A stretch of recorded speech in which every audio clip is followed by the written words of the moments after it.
Yo, what's up everybody? This is Steve from Altcoin Buzz. Go ahead and subscribe to us here on YouTube and hit that bell so that way we can give you up-to-date notifications on when we drop more videos like this to give you news about Bitcoin and altcoins and things that are happening in the marketplace, as well as our top picks and things that we're looking forward to in 2018. Go ahead and tell your friends that you heard it first on Altcoin Buzz, and let's go ahead and dive into today's topic. So while we were looking into an update on what's going on with the Bitcoin futures now that it's been on the market for 4 to 5 days, we come across some interesting news today. And this is published in the Wall Street Journal, although we got to keep in mind Bitcoin futures are being referred to as Wall Street, but technically both CME Group and Cboe are both Chicago-based and Wall Street's in New York, but same difference. So one of the big things coming up here is that Cboe is looking to solidify its calculation of what Bitcoins are for the sake of trading and resolving contracts with Bitcoin futures. So if you want to learn more about what Bitcoin futures are, check out our other video and we'll break down in that video what Bitcoin futures actually are and what they mean. But ever since the onset of these futures, we've seen Bitcoin remain eerily flat. Like if we go and look at CoinMarketCap for the 7-day rolling graph there, sure, we've had some ups and downs, but we've been about as boring as Bitcoin could be for the last 7 days.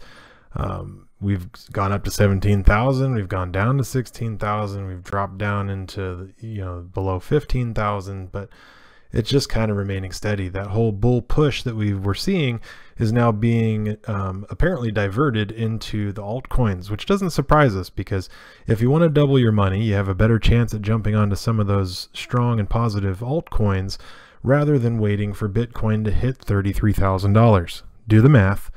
It's time. But now watch out. When people are ready to cash out on their Ethereum bull run, on their Bitcoin Cash and their Ripple and their Litecoin, where are they going? What are they going to hold into? And that's where they're probably going to bounce back into Bitcoin. But I digress. So here we are. We're taking a look at the Wall Street Journal, and Bitcoin's first billionaires, the Winklevoss Twins, they've got an exchange called Gemini. Makes sense. Gemini is about twins. They're twins and they're in the investment space. And it was just announced with the increase in value of Bitcoin that these guys are now the first billionaires in the space, or at least the first people claiming to be so.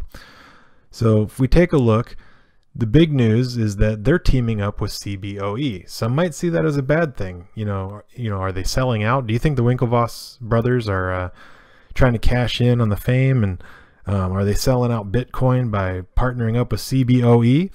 Drop a comment below. Let us know what you think on that. Or do you defend them? Do you think that this is actually a smart move for them and a smart move for Bitcoin? Was somebody else just going to come in and scoop it up, so it may as well have been them, the lesser of evils? What's your take on that? Comment in. It'd be interesting to see what you guys think about that. But this partnership, helps kind of establish a base, right? So we know that the Bitcoin that's being traded on the futures is not BTC. They're actually trading XBT, which is a derivative, at least a different ticker symbol than BTC. It may hold a different value on the different exchanges, but that's also kind of the problem. If you've ever gone and looked at what the trading values are, if we come into Bitcoin, and it says here that it's 16,404 currently, it might change while we click on it and wait for it to load. Yep, see, it went up. You'll see that when you get to the exchanges, these things trade at the coin trades at different values. So it depends on whether you're on Binance, whether you're on Bittrex, whether you're buying and selling it through Coinbase. There's not one set value for it, and you'll see that with altcoins as well, that the actual real value of it can fluctuate depending on what market it's being traded at, and then of course when you're trading it too, because it's just a volatile market. In our case, we like that. We like the volatility because it provides a lot of opportunity. You could see it as risk, or you could see it as opportunity. Depends on whether you're bullish or bearish on the market. But when you're bullish on the market, you see all this volatility is opportunity. So the Winklevoss brothers are teaming up there with Cboe, and here's what the Cboe has to say with it. They didn't necessarily name the Winklevoss brothers by name, but they do give credit to Gemini here. So it announces that they've created the Cboe Gemini Bitcoin Futures Index with their ticker symbol of XBTX. So it's like XBT, and then they're adding an X to the end of it. So this is a strategy performance index, which is designed to replicate a constant 1 month position of the Cboe XBT, SM. So apparently they're trying to claim that because it's got their moniker in there. Bitcoin's ticker symbol XBT. So the futures began trading this past Sunday on the 10th, and they claimed within about the first day that they had already traded 4,000 Bitcoin's futures contracts. Well, now they're claiming today, 3 days later, that they've only they've seen slightly more than 5,000. So the day one uptake was really strong, and that was probably a lot of investors queuing up to purchase those contracts. But since then, we've only seen a rough uptake of about 1,000 more. So it's not something that they seem to be currently maintaining that 4,000 per day, right? But those are single counted contracts. So that is basically individuals that are trading those futures contracts. So they're looking at establishing a benchmark, a definitive benchmark of what these futures contracts are going to be traded at. This doesn't necessarily mean that that value is going to dollar for dollar line up with the BTC value, right? But you just have to understand, if you're going to be trading futures, you're not going to be trading it based off of coin market cap values. You're going to be trading it based off of these rules. So your speculation has to take all of that into account. And it does take something that, like Bitcoin's traded on a 24-hour market, 7 days a week, all around the world. Some of these other things that are traded more in a, not quite 9 to 5, but, a closed window opportunity, 5 days a week, closed on holidays, that sort of thing, banker hours. So this kind of provides that same stability. You can go to sleep at night knowing that, when your futures market opens up, they're going to index it for the day, usually a one-time index. I think they said they're doing it at 4 p.m. On the day of, but they're going to base it off of these multitude of exchanges, of which they're now using Gemini as some of the consensus. So it's really just there to what they say, simulate the long-term exposure of Bitcoin through these regulated contracts. So it's a difficult concept to kind of understand, but one of the big things is that they're at Cboe is the one that's going to be paying these cash settlements on these futures contracts. And what they're trying to do, of course, is minimize their risk and their exposure. So that way there's not going to be any contention as to what the value of these contracts are when it comes time to close them. They're selling 7-day contracts, 30-day contracts, 90-day contracts currently. So if you took out a position right now and you decided to take out a 90-day futures contract, and you wanted to take it out for like $30,000 in Bitcoin, so roughly, let's say it's 2 Bitcoin, you're going to try to index that based off of what you think that future value of Bitcoin is going to be. And plus or minus whatever your guesstimate was off by is what you're either going to owe Cboe or what they're going to owe you. So the fact that it's going to be traded at one solid value, and now that they're disclosing, which is kind of weird that they're disclosing after the fact how they're going to be able to define this, but I don't know how that's going to affect the more than 5,000 people that have already purchased futures contracts. But it does say something about the fact that one of these large exchanges, being Cboe, typical Wall Street, so to speak, is teaming up with one of the most recognizable faces or pair of faces here in cryptocurrency and going after the Winklevoss brothers. Part of me kind of wonders, like, they didn't have to go after those two people, right? They could have gone after just any other exchange, a faceless exchange. But I'm wondering if this is more of a PR move, something that because of the recognizability, the people who are aware of who the Winklevoss twins are, the fact that they're hugely successful, they're billionaires. Does that bring a lure into the futures market by vicarious association with these two guys? Also, they've got that sort of Kennedy look to them, that dapper look that speaks to some people. It's got that credibility. They're sharp dressed. They appear to have serious looks on their faces. Does that align well with Wall Street's kind of cloth that they're cut from? But I think that has more to do with it. It's not necessarily that Gemini is like the most credible exchange out there, right?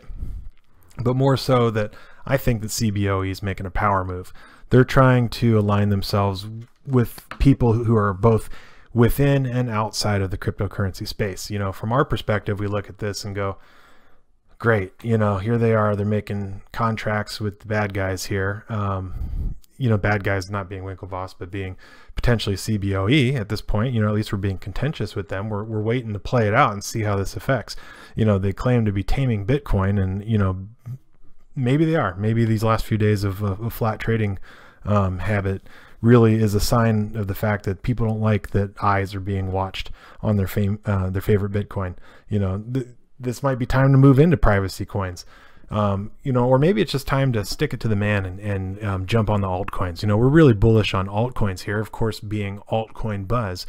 We like to think that, anytime you're taking out a position on an altcoin, you're betting against Bitcoin, right? You could have been holding Bitcoin. You're also taking out a position on the US dollar or whatever your fiat currency is. And likely, especially compared to fiat, you can't expect something like the Hong Kong dollar or the Japanese yen or US dollar or the euro to go up 10, 20% in value overnight. And in fact, printed currencies are designed for inflation, not for valuation, right? They're just going to keep printing out more and more of these coins and dollar bills in the real world. And that means that pretty much all currencies are set to inflate or even hyperinflate in some of these unstable countries. And that's where cryptocurrencies come in with their limited supply. Now, granted, there's not a limited number of cryptocurrencies in the marketplace, but eventually I think there'll be a certain market share or threshold that we reach after we've gotten mainstream adoption, of which any new coin being introduced in the market really will have to steal market share from the existing capital base. $500 billion is not something to scoff at in current market capital. When you're talking about statistics that we've heard where, maybe even $60 trillion of net worth even exists in the world, and now we're looking at $500 billion coming up here on that. So, encroaching on 2% potentially of the world's net wealth being held in a cryptocurrency. Sure, it's market capitalization. It's not a savings account, so it doesn't literally represent every single dollar that's been put in there, whereas we assume that the $60 trillion of net wealth is a full calculation. But the market capital here poses a lot of interesting speculation on where people are valuing their hard-earned dollars. They're taking money from their labor, or from their savings, and they're reinvesting that. They're saying, I'm going to go to work. I'm going to put in my 40 hours a week or whatever the case may be. I know that might vary from person to person or country to country, and rather than go out and spend it and purchase something of material value or put it in a bank, a centralized bank, savings and loan and that sort of stuff, they're deciding to give the money to each other. And what we've seen has been great, and as long as the market doesn't crash, which we're very optimistic that it's actually set to boom, right? I mean, they've lit the fuse on this rocket, and people are just kind of like waiting to jump on board and find out where it's going to. So, but check it out. Check out our video on Bitcoin futures if you're new to investing, just in general. Even if you're big time in cryptocurrency, you might not be a more traditional investor, and you want to know, like, okay, people are saying futures, what's futures? So, check out that video for sure. Drop your comments on what you think. These 5,000 contracts that they've put out so far on Bitcoin futures, it doesn't sound like a big number, right? But what they haven't told you is what's the actual dollar amount tied to these contracts. It's not 5,000 coins that we're talking about here. These are institutional investors. I'd like to see how much is at stake, how many billions of dollars, because I got to assume at this point that it's probably billions of dollars out of those 5,000 contracts, because that would be true if they were $10,000 contracts, or I guess $100,000 contracts, and we'd be looking at $5 billion. But since we don't know, we're kind of waiting to figure that out. We've already kind of speculated that any money dumped into futures is not money that probably would have been dumped into Bitcoin. So it's really just taking money from traditional investments and traditional speculations and shifting it into this new shiny object for those futures investors. With a lot more potential risk than most market. You're not going to go into investing in a future on a penny stock and expect a penny stock to necessarily boom. That's the risk you take. But let's say you go in and you're betting futures on like Alphabet or Facebook or something like that. You're not going to expect 30% swings in 1 week, 100%, 1,000% swings, when you 10x your money on altcoins. So anyways, long talk. Glad you guys were here to chime in. Looking forward to your comments. Drop those below. Before you leave, make sure you're subscribed. Make sure you're hit on the alerts. Check us out on Twitter, altcoinbuzz.io. This is Steve signing off from Altcoin Buzz.